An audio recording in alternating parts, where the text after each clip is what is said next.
अस्सलाम वालेकुम नाजरीन, आप देख रहे हैं K92 न्यूज़ और मैं हूं आपकी मेज़बान नाइला भट्टी। शामिल करेंगे आज की इलाकाई खबरें।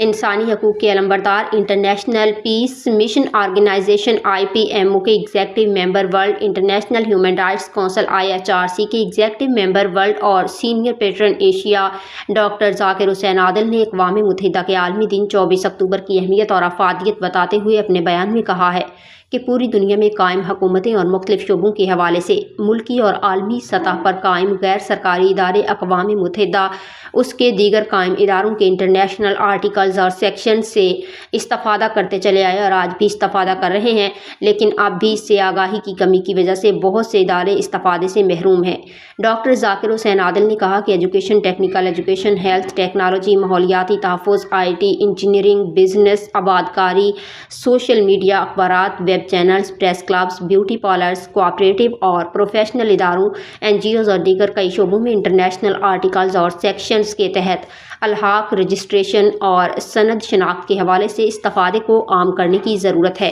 ताकि मुल्की और आलमी तरक्की के सफ़र से गुर्बत और पसमानदगी में वाज़ेह कमी वाक़ई हो सके।